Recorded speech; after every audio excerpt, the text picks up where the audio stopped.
tinokuchingamidzai kuchechi yeChrist Embassy yepamhepo yatinoita muchishona. Iko zvino hapachina chikonzero chokupedza svondo rose usina kupinda chechi, nokuti painopindwa unenge usipo, kuda wakanga uri kubasa pakaenda vamwe kuchechi, kuda wakanga uri parwendo, kuda chechi yeChrist Embassy haisati yakuwanikwa kwaunogara, kana kuti unofarira hako kudzidza shoko raMwari nechishona.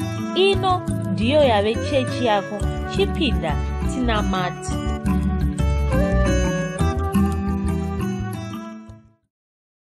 Tinokuchingamidzai munamato wezuva ranhasi watinoita pamhepo muchishona muchechi yedu yeChrist Embassy. Tinoda kutenda Mwari zvikuru nokuchengetedzwa kwatakaita svondo rino. Kutanga tinoda kunamata. Tabva mukunamata tonzwa chidzidzo chedu cherhapsody. Tanzwa chidzidzo cherhapsody, tichazobatanazve pamwe chete tichiimba nzimbo dzekurumbidza Mwari. Tapedza izvozvo tichazonzwa shoko raMwari namufundisi wedu.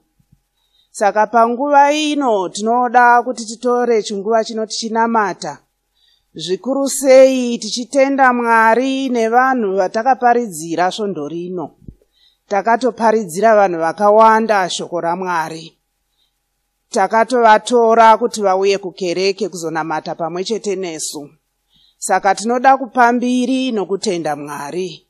Ngatinamatei tose panguva ino, tichinamata mwe nomwe namatira vanhu vawakaparidzira. Ngatinamatei. Tinokutendai nguva ino nokuti muri mutsvene, makatenda makanaka. Tinokutendai zvikuru nokuti makatibatsira patakaparidza shoko redu.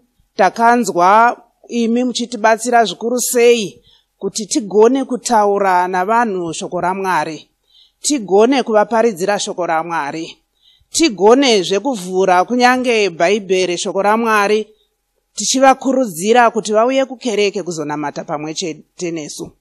Tinotenda Mwari nenguva ino. Todazve kuti tiinde kuno mumwe munamato, tinamate zvikuru sei nesvondo rino neshoko ratakapiwa namufundisi wedu Chris weshoko rokuparidzira vanhu vana tichiuya navo kuchechi. Ngatinamate tichitenda shoko iri. Tinokutendai nokuti muri mutsvene, makanaka, makakodzera nokupuwa mbiri. Puwa henyu mbiri nguva ino, simudzirwai. Tinokutendai neshoko renyu ramakataura kwatiri, makatipa simba, makatipa kugona. Panguva ino toda kuti tinamate tichingotenda Mwari neshoko iri, tichingosimudzira zita renyu, nokuti imi Mwari makanaka. Namata uri wega ipapo. Ngatinamatei.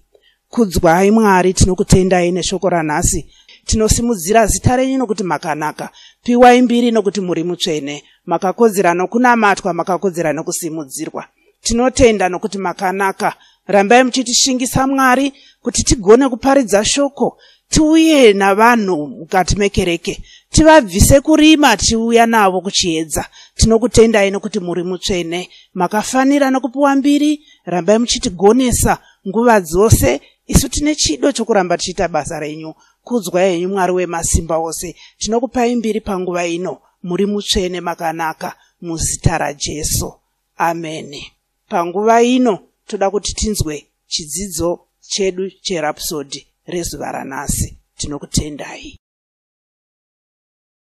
Chidzidzo chedu chanhasi chatinopuwa naPastor Chris, musoro shoko noti rarama semunhu akaponeswa.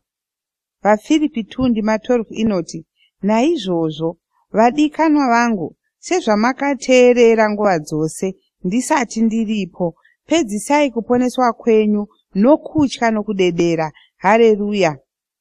Iwe unogona kunge wakapupura kuti Jesu vava Ishe woupenyu hwako. Saka unogona kunge wakagamuchira ruponeso. Ruponeso uru ruri mumweya mako. Asi pane chimwe chaunofanira kuita. Unofanira kushandisa shoko raMwari pakurarama kwako. Chinhu ichi chakakosha zvikuru. Ndicho chiri kukurudzirwa naPauro. Taverenga kurudziro iyi mundima yatavhura nayo. Ati, pedzisa kuponeswa kwenyu nokutya nokudedera. Izvi zvinoreva kuti unofanira kurarama semunhu akaponeswa. Asi kune vamwe vanhu vanotaura vachiti, ini ndava nenguva yakareba ndiri muKristu, asi handina chandati ndawana pachiKristu changu. Haufaniri kufunga nenzira iyi. ChiKristu hachina zvachinofanira kukuitira. Iwe ndiwe unofanira kushandisa chiKristu chako. Ndiwe unofanira kushandisa shoko raMwari pakurarama kwako.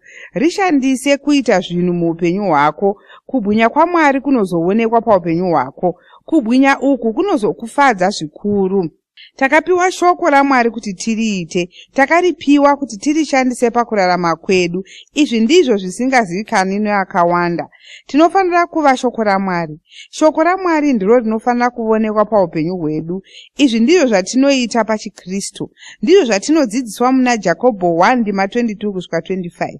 Ndima iyi inotaura ichiti, asi ivai vaiti veshoko, musava vanzwi chete muchizvinyengera. Nokuti kana ari munzwi weshoko asati ari muiti waro, wakafanana nemunhu anoona chiso chake chaakaberekwa nacho muchionioni. Nokuti unozviona ndokuenda ndokukangama pakarepo kuti wakadini iye. Asi munhu unocherekedza murayiro wakakwana, iwo murayiro wokusunungura, akaramba achidaro asati ari munzwi unokanganwa asi muiti webasa, iye ucharopafadzwa pane zvaanoita. Saka unofanira kuva shoko raMwari, unofanira kuriita, asi unofanira kutanga wariziva. Saka unofanira kuritsvaka, unofanira kuridzidza. Mushure mazvo unofanira kugamuchira shoko iri wozoriita. Haleluya. Kuda ungava nechirwere mumuviri wako, verenga vaRoma 8:11. Ndima iyi inotaura ichiti, zvino kana mweya waiyeyo wakamutsa Jesu kuvakafa achigara mukati menyu, iye wakamutsa Kristu Jesu kuvakafa uchaponesa miviri yenyu inofa nomweya wake unogara mukati menyu. Haleluya. Wapedza chitaura kuti iwe une utano hwakanaka. Taura kuti hapana chirwere chinogona kugara mumuviri mako. Unogona kunge uri kurwadziwa, asi usarega pfungwa dzako dzichikanganiswa nekurwadza uku. Isa meso ako pana Ishe, isa pfungwa dzako pashoko raMwari. Farira shoko ravakataura. Shoko iri rinozokurira chirwere ichi. Namata mumashure mangu uchiti, Baba vandinoda, mwoyo wangu unogara wakavhurika.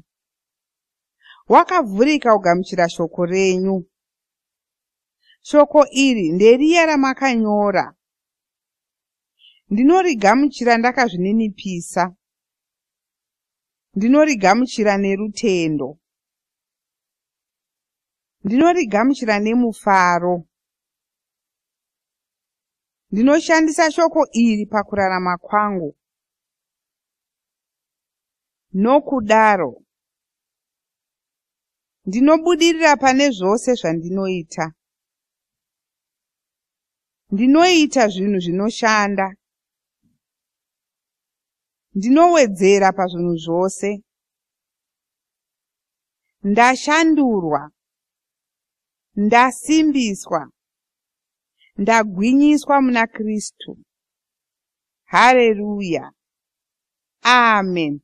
Dzimwe ndima dzinochigira chidzidzo chanhasi ndedzinoti Zvirevo 13:15 naZvirevo 13:13 naJakobho 1:21. Mwari vakuropafadzei. Katisimudzei maoko edu tirembudze Jehovha. Riba katoshka manda. Tinokutendai Mwari, tinotendai Jehovha. Havakundikani Jesu. Havakundikani Jesu. Havakundikani Jesu. Havakundikani Jesu.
Haleluya. Ndoda kuchingamidzai zvekare kunamato wedu watinoita pamhepo muchishona. Ndinofara kuti Mwari vakugonesai kuti tisangane saizvozvi. Haasi masanga bodo, hakusi kungo usazviona semunhu angokaruka angosanganawo nomunamato iwoyu, asi kuti kuronga kwaMwari, zvinhu zvarongwa naMwari. Haleluya. Uye ndoda kutendawo zvikuru zvakanyanya chaizvo kumufudzi wedu, mutungamiriri wedu, mufudzi Chris Oyakilome, vanotipa mukana iwoyu wokuti tisangane pamwe chete tichinamata zvisinei kuti tiri kunzvimbo dzakasiyana siyana zvakadini. Chiropafadzo chikuru, maropafadzo makuru iwayo, ndoda kuti utende Mwari pamusoro pawo. Haleluya. Regai ndingotanga nekunamata. Baba, ndinokutendai, ndopa rumbidzo kwamuri, ndopa kudzo kwamuri. Ndinokutendai nokuda kunaka kwenyu, ndinokutendai nokuda kwezvamatigadzirira pazuva ranhasi. Ndinoziva kuti muri kushanda chinhu chikuru, muri kushanda basa guru mukati momumwe nomumwe ari kubatana nesu pamunamato uno nezita raJesu Kristu. Uye ndiri kutaura kuti Satani akakurirwa mumuviri womumwe nomumwe ari kubatana nesu pamunamato iwoyu, mumari dzake, mhuri dzake, nezita raJesu Kristu. Zororo riri kunzwa mukati muupenyu hwomumwe nomumwe watiri kunamata naye pazuva ranhasi, muzita raJesu Kristu. Amen. Haleluya. Takakuzivisai kuti mufudzi Kristu akatiudza kuti mwedzi yasara yegore rino, mwedzi yatichashandisa kuunza mweya yevanhu kuna Kristu. Takapiwa basa mumwe wedu kuti tiunze vanhu vanosvika vana kana kudarika, tovaunza kuchechi, vanhu vanouya kuchechi, vatinoparidzira, vanogara muchechi imomo, vanogara vachinamata pamwe chete nesu. Ibasa ratakapiwa. Takapiwa mwedzi mitanhatu kuti tiite izvozvizvi. Vanhu vana havasi vanhu vakawanda zvikuru. Kana une shungu dzokutsvaka vanhu nokuparidzira vanhu vana vanokutora pazuva rimwe chete unenge wataura nevanhu vana. Zvongozosara basa rokuvafudza nokuvateverera kuti vachidzika midzi murutendo rwavo. Saka ndo basa ratinaro. Nemhaka yaizvozvi, masvondo ari kutevera omwedzi uno, ndoda kuti ndinge ndichitarisa nezvingatibetsera kuti tigone kuita basa iri zviri nyore nomazvo. Haleluya. Saka ndoda kutanga pasvondo rino ndichikuzivisa kuti iwe somuKristu une basa. Harisi basa rokuparidza vhangeri, basa rokuunza mweya yevanhu kuna Kristu. Harisi basa ratangangopiwa nomutungamiriri wedu mufudzi Kristu chete. Ibasa ratakapiwa naMwari. Regai ndikuverengerei Marko 16 ndima 15. Kwanzi Jesu vakati kwavari, endai munyika yose muparidzire zvisikwa zvose ivhangeri. Ndo zvakataurwa naJesu. Ndo basa. Saka ibasa ratakasiya tapiwa naJesu. Takapiwa basa rokuti tiparidzire zvisikwa zvose ivhangeri. Ibasa rako, ibasa rangu. Harisi basa ravafudzi chete, harisi basa ravavhangeri, harisi basa ravakuru vekereke, asi ibasa redu sevana vaMwari, sevaKristu. Kana uchinge waponeswa, wagamuchira Jesu, wazvarwa patsva, wava nebasa iro, watopinzwa mubasa irori, watobayirwa chitupa chokuti utange kushanda basa irori. Saka harisi basa raunosarudza kuti ndoita here kana kuti ndorega. Kuna vamwe vanongofarira kungouya kuchechi vachinamata sezvizvi, vachidzokera kudzimba dzavo, havadi zvinovakanganisa, havadi kutaura navanhu. Watorasika gwara rechiKristu kana wakaita saizvozvo. ChiKristu chine basa rokuparidza vhangeri. Regai munzwe kuti apostori Pauro anotaura chii pamusoro pebasa irori. 1 Vakorinde 9 ndima 13. Pauro anotaura achiti kwanzi, nokuti kana ndichiparidza vhangeri handina chandingazvirumbidza nacho, nokuti ndinorovererwa, ndine nhamo kana ndisingaparidzi vhangeri. Haleluya. Saka Pauro anotaura achiti kwanzi, vhangeri hachisi chinhu chandinoti ndibhadharei nokuti ndaparidza vhangeri, ndirovererei maoko nokuti ndaparidza vhangeri, ndiitirei zvakati nezvakati nokuti ndaparidza vhangeri. Hazvisi zvinhu zvauri kuitira mumwe munhu, zvinhu zvauri kutoita kuitira iwe pachako, upenyu hwako. Pauro anoti kwanzi ndine nhamo kana ndikasaparidza vhangeri. Anoti kwanzi ndikasaparidza vhangeri inenge yatofa kwangu. Saka Pauro anotozviona senzira yokurarama nayo, senzira yokurwira upenyu hwake. Kuparidza vhangeri kuna Pauro yanga iri nzira yokurwira upenyu hwake. Asi hazvina ngodaro kuna Pauro chete, zvakadaro kwatiri tese. kuparidza vhangeri inzira yatinotoshandisawo kurwira upenyu hwedu. Haleluya. Regai titarire zvaanonyora Pauro iyoyi kuna Efeso 6. Munyatsonzwisisa kuti sei kuparidza vhangeri ichitori nzira yokurwira upenyu hwako. VaEfeso 6 pandima 11 Pauro anoti kwanzi shongai nhumbi dzose dzokurwa nadzo dzaMwari mugone kumira muchirwa namano adhiabhorosi. Haleluya.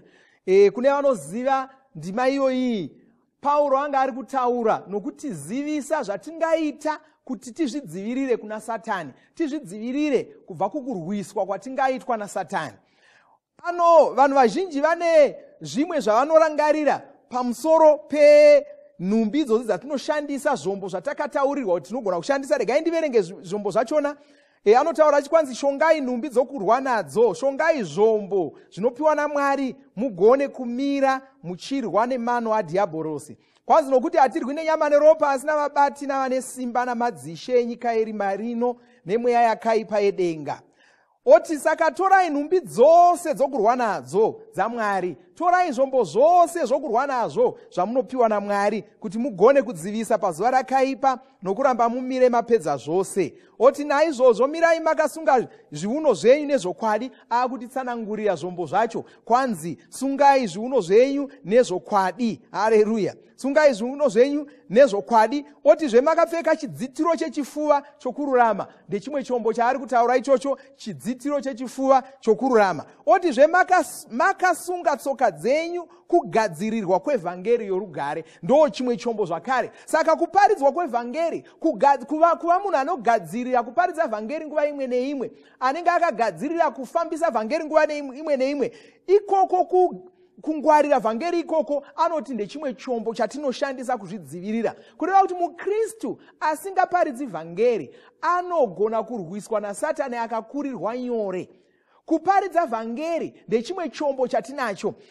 Zvimwe zvombo zvaanotaura pandima ipa kwanzi pamusoro paizvozvi makatora nhovo yerutendo yamungagona kudzimura nayo miseve yose yemoto yowakaipa. Torai ngowani yoruponeso nomunondo womweya, iro shoko raMwari. Vanhu vazhinji vanongorangarira rutendo, kwanzi ndinofanira kuva norutendo kuti ndigogona kurwisana naSatani. Vanorangarirazve shoko raMwari, ndichataura shoko raMwari kuti ndirwise ndo munondo wamweya, vachitaura saizvozvo. Vamwe vanototaura zvimwe zvinonyorwa ipapapa zvisina kushata hazvo, vonzi munamato ndo wandoshandisa kurwisa Satani. Saka vanenge vachimbosimbirira kuna izvozvo. Aiwa, zvombo izvi zvakawanda. Chimwe chechombo chacho kuparidza vhangeri. Ukava muKristu asingaparidzi vhangeri, unenge waita zinyekenyeke. Satani anogona kukurwisa nokukukurira nguva ipi zvayo.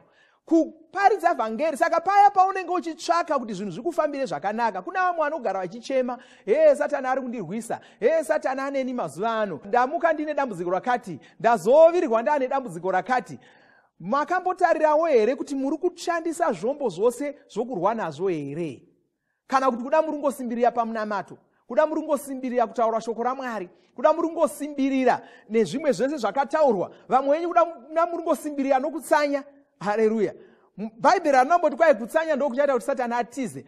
Jesu vakatsanya mazuva 40 vachitsanya vari murenje. Vakutonopedza kutsanya ikoko, Satani ndo paakauya. Vapedza kuita mazuva 40 vachitsanya, Satani ndo paakauya. Saka Satani haasi kuzobva pauri nokuti watsanya. Haleluya. Jesu vakaidzwa vari pakati pokutsanya.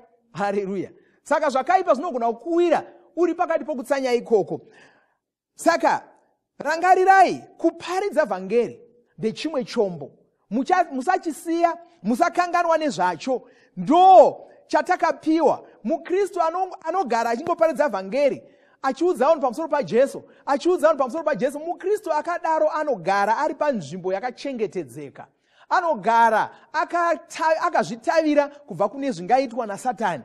Satani anotozeza nokutya munhu akaita saiyeye, nokuti munhu ari kutorera Satani nzvimbo, munhu ari kutorera Satani nyika, ari kutorera Satani vanhu, munhu akaita saiyoyo. Uye munhu wakadaro Mwari vanomuwedzera ngirozi dzinoshanda naye, dzichifamba naye, nokuti anenge achiparidza vhangeri, anenge achiita zvinhu zvinotsvaka kuti umambo hwaMwari huvepo. Pane vamwe vanofarira kunamata munamato wakadzidziswa wakashandiswa somucherechedzo najesu vachidzidzisa vadzidzi vavo kunamata. Munamato iwo unotaura uchiti kwanzi umambo hwenyu ngahuuye. Kuna vamwe vanongoziva kuti umambo hwenyu ngahuuye. Chokutanga umambo hwajesu, umambo hwaMwari hwakatouya, asi nemhaka yekuti hwavapo takufanira kuhusvitsa kuvanhu, takufanira kutora vanhu tichivapinza mumwe nomumwe, tichivapinza muumambo ihwohwo. Tinovapinza sei? Tinovapinza nekuparidza vhangeri. Saka hatichanamati kuti umambo hwenyu ngahuuye, takatonamata munamato iyoyo wakatodavirwa, wakatonzwikwa, umambo hwaMwari hwavapo. Zvino zvahwavapo, basa redu rava rechi? Basa redu rava rokunonga munhu mumwe nomumwe, tichikanda muumambo ihwohwo, tichipinza muumambo ihwohwo, tichipinza muumambo ihwohwo. Ndo basa ratakagarira pano panyika, ndo zvinhu zvatinofanira kuita. Hazvinei kuti iwe uchangoponeswa, kasira kudzidza kuparidza vhangeri. Regai ndikutaridzei imwe ndima, Marko 5 ndima 18, inotitaurira pamusoro pemurume wamuno anofarira kudaidzwa navanhu kuti Region. Wakanga ane region ramadhimoni, wakanga ane madhimoni akawanda. Asunungurwa naJesu, adzingwa madhimoni ose. Akanga zvino akuda kutevera Jesu. Ndima 18 noti kwanzi, zvino Jesu vakati vachipinda muigwa, iye waiva nemweya yakaipa akakumbira zvikuru kwaari kuti agare naye. Zvikanzi, aiwa, ndichadi kusara ndakuda kufamba naJesu ava. Asi Jesu haana kumutendera, asi wakati kwaari, enda kumba kwako kuhama dzako uvaudze zvinhu zvikuru zvawakaitirwa naShe nepawakaitirwa ngoni napo. Ndokuparidza vhangeri. Saka usati handisati ndakuziva ndima dzemubhaibheri dzakawanda. Zvawakaitirwa, kuponeswa kwawakaitwa ikoko, inda unotaura zvawaitirwa. Kuda wakakokwa kuchechi, ukauya kuchechi, ukanakirwa nevhangeri, ndo zvega zvaunoziva. Inda unoudza kuti mumwe munhu kuti hande kuchechi unonakirwa nevhangeri zvandakaita. Watoparidza vhangeri. Haleluya. Saka ndo basa ratiri kufamba naro, basa ratakapiwa paupenyu hwedu, zvikuru sei pamwedzi mitanhatu yasara pagore rino. So kutaura kwandaita, iyi nyaya tiri kuramba tichidzidza pamusoro payo. Svondo rinotevera tiri kutarira pamusoro pezvimwe zvatinofanira kuziva kuti tigova vanhu vanogona kuunza vanhu kuna Kristu zvakanaka. Haleluya. Regai ndikunamatireko zvino, ndaunamata newe, ndikunamatire, ndikunyengeterere, ndigozokupai zviziviso zvokuvhara munamato uno. Baba, ndinokutendai nezita raJesu Kristu. Ndinokutendai nokuda kwomumwe nomumwe watasangana naye uye wabatana nesu pamunamato uno nezita raJesu Kristu. Ndinotaura chiropafadzo pamusoro pomumwe nomumwe nezita raJesu Kristu. Ndinonamata iko zvino ndichidzingira kure kubva pavari zvirwere zvese, kushanda kwese kwaSatani. Ndinodzingira kure nezita raJesu Kristu, ndichitaura kuporeswa kwenyama yavo, kuporeswa kwomuviri wavo nezita raJesu Kristu. Ndinotaura shoko raMwari riri kushanda mukati momumwe nomumwe muzita raJesu Kristu. Ndinotaura rugare, ndinotaura kusununguka mukati moupenyu hwomumwe nomumwe nezita raJesu Kristu. Upenyu hwako hwashanduka, haucharambi uri zvawanga uri nezita raJesu Kristu. Baba, ndinokutendai. Amen. Haleluya. Asi kudaiwa usati wagamuchira Jesu, rega ndingokasira ndanamata newe ugamuchire Jesu, uzive Jesu Kristu. Rega ndinamate neweko zvino, tevedzera mumashure mangu munamato uyu. Iti Mwari vari kudenga, ndinokutendai nokuti makandida mukanditumira Jesu kuti vandifire pamuchinjikwa, kuti kana ndikatenda kwavari ndisafa asi ndiwane upenyu usingaperi. Ndinokoka Jesu iko zvino kuti vapinde moyo mangu. Ndopupura kuti Jesu ava ndivo vava mutongi woupenyu hwangu, ndivo vava ishe woupenyu hwangu. Ndinoisa upenyu hwangu mumaoko avo muzita raJesu. Ndinogamuchira upenyu usingaperi mweya mangu, ndichipupura kuti ndaponeswa, ndazvarwa patsva, ndava chisikwa chitsva. Zvekare zvapfuura, zvese zvoupenyu hwangu zvashanduka zvava zvitsva. Amen. Haleluya. Makorokoto ndinoti kwauri, wazvarwa patsva. Ngatisangane zvekare musvondo rinouya tichienderera mberi nechidzidzo ichochi, tinamata pamwe chete. Mwari vakuropafadze, uchava nesvondo rakanaka, uchava nenguva yakanaka. Mwari vari kuropafadza nokutungamirira pasvondo rino rose. Haleluya. Tinovimba makomborerwa nemunamato wesvondo rino. Munogona kutuma SMS kana WhatsApp panhamba dzinoti 0772215931 kana kutuma tsamba pashona ROR info@gmail.com. Tinoda kukuzivisai zvinotevera. Zvidzidzo zvekuvamba zviri kuenderera mberi. Taurai nevatungamiriri venyu kana mufudzi wedu mutange zvidzidzo izvi. Muchida kupa mipiro yenyu neEcocash, rovai nhamba dzinoti *151*2*5*58*225# motevera zvinenge zviri kutaurwa neEcocash ipapo. Kana muine nhare dzemazuva ano, munogona kushandisa KingsPay kupa mipiro yenyu. Shandisai code inoti TNIOG nemavara makuru. Tinokurudzira kuti musadarikwa nezvidzidzo zveRhapsody zvatinotuma zuva roga roga. Zvidzidzei kuti shoko riwande mamuri, mugone kumirisana nezvinhu zvinonetsa muupenyu. Batanaivo namufudzi Chris paminamato yatinoita muvhuro, chitatu nechishanu, masikati nemanheru. Muprofita wedu mufudzi Chris Oyakilome vakazivisa pamusangano wapfuura kuti mwedzi mitanhatu yasara yegore ichava nguva yatichawedzera zvakapetwa kana. Izvi zvinoreva kuti mumwe nemumwe wedu ane basa rekuunza kuchechi vanhu vana kana kudarika. Saka kwauri ikoko, chitanga kutsvaka vanhu vako vana upinde munamato navo. Utizivise paunenge uri kuita izvi. Chirongwa ichi chichange chichizivikanwa kuti Vision 400. Ivai nesvondo rakanaka.